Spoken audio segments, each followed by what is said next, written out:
بیان تر اخره پورې واورئ، بیا پې موږ یو دوه خبرې کوو، خو دا تر اخره پورې واورئ. اوس دا صدقې چاله ورکې چاله به ورکې نو د هغې یو ځای بیانېږي. اګر که صدقه ډېرو ځایونو کې ورکړی کېږي د هغې تفصیل به راشي سورة التوبه کې. للفقراء صدقې د پاره د فقیرانو دي الذين احصروا في سبيل الله هغه کسان چې بند کړی شوي دي په لار د الله کې، یعنی ځان یې د الله د دین دپاره وقف کړی دی، اخوا دېخوا نشي تلی راتلی. لکه د رسول الله سلم سره چې کوم کسان ناست خصوصا صفه والا هلته پراته دي په جومات کې، یا مجاهدین شو یا بل د دین خادم شو او غریب دی، دوی له ورکه صدقه الذین احصروا فی سبیل الله. او دا غوره صدقه ده چې ته خپل مال په هغه چا ولګې چې هغه د الله دین ازده کوي یا نورو ته ښیي. موږ دا خبره نه محسوسوو، خو دا یاده که تا په یو کس خرچه وکړه او هغه غریب دی او خلکو ته د الله دین ښیي، دی چې د الله دا دین خلکو ته ښیي ستا پکې حصه ده. یا دین ازده کوي، سباله چې دا ماشوم دا ماشومه د الله دا دین خلکو ته بیانوي په خپله په عمل کې ستا پکې حصه ده. او دغه شان تاسو ما بل ورځ ووایي چې د الله دین ضرورت بدن تم لري مال تم لري. داسې نه کېږي. ګورئ یو خبره زما یاده کوي، د اسمان نه څه نه راولیږي. ګورئ چې موږ صرف ناست یو د مولوي صاحب سره حساب کتاب ته چې ده به څو راټولې کړي، جومات ته ټول کلي ده او مولوي صاحب ته حواله دی. ولې او ته به څه کوې؟ او ما دې یو کس بوځي داسې جومات ته چې دا زموږ جومات دی، ته پکې درسونه کوه او امامتي پکې راکوه، موږ له چاندې ولې چاندې له څه له راټولو؟ که جومات ساتلی شي صحیح ده، که نه شي ساتلی مع السلامه زه دنه لاړم. تا له به زه جوماتونه وساتم، بیا به ما پسې حسابونه هم کې، بیا به ما پسې قصې هم شاته کې. د الله د دین موږ دا خدمت کوو. ټول کلی یو جومات دوه به نشي ساتلی، صرف به حسابونه کوو موږ. نو د الله دین دې کې مال تم ضرورت دی، دې کې بدن تم ضرورت دی. مال به نور لګوي او موږ به ورته صرف ماشاءالله او سبحان الله وایو، بس دې ته به ناست یو. ښه دا غریبانان بند کړی شوي د الله په لار کې، یعنې د الله د دین دپاره لا یستطیعون ضربا فی الارض طاقت نه لري د سفر کولو په ځمکه کې. غریبانان دي نو رزق دپاره هم چې تا خوا دېخوا نشي تللی. یحسبهم الجاهل اغنیا ګمان کوي په دوی باندې ناخبره انسان د مالدارو من التعفف د وجې د ځان پاک ساتلو نه. دا سړی ځان دومره پاک ساتي الله والا سړی چې جاهل نه مراد ناخبره پې ګمان د څه کوي؟ یاره مال ورسره دی. تعرفهم بسیماهم ته به پیژنې هغوی په نښو نښانو د هغوی لا یسألون الناس الحافا سوال نه کوي د خلکو نه په نښتو سره. لحاف کمبل ته وایي.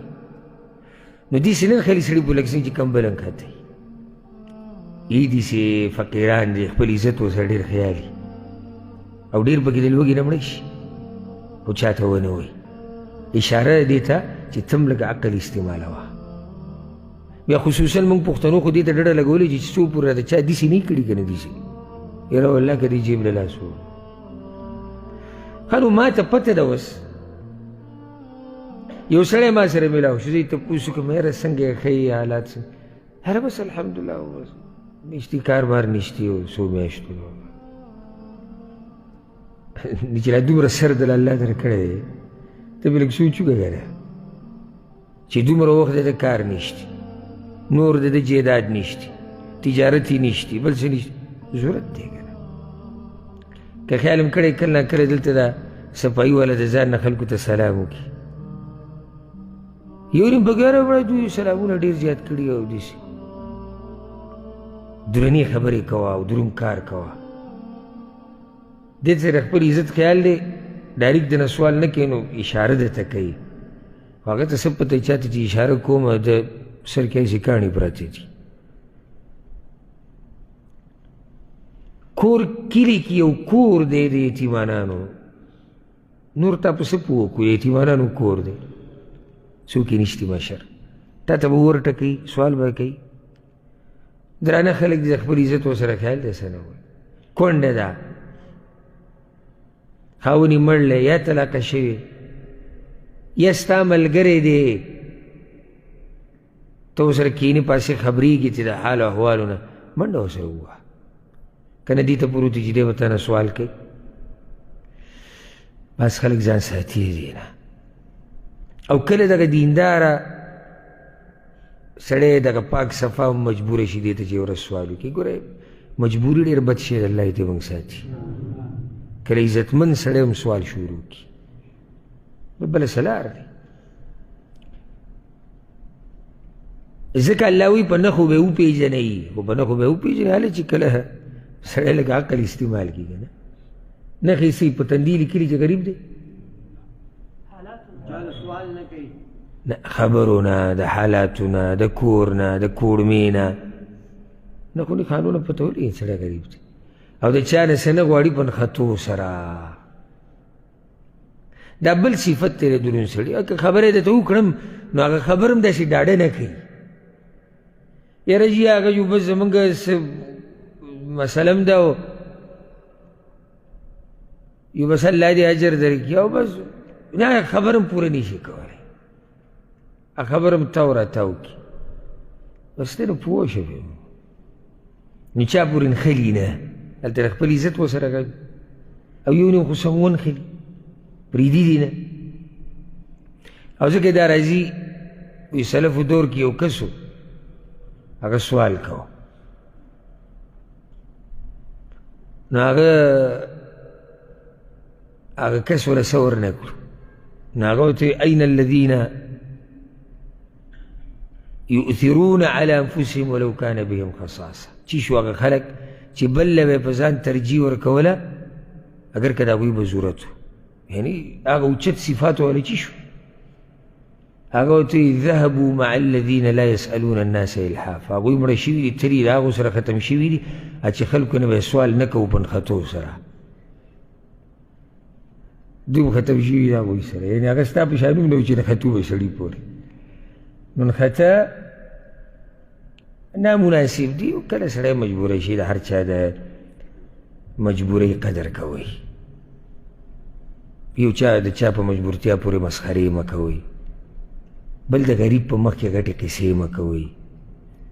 او ما دا وخوړه او زه هغه هوټل ته لاړم او ما دا او ته چې کوم سړي مخې ته قصې کوې د هغه مور بیماره را سره دوایي پیسې نشتې.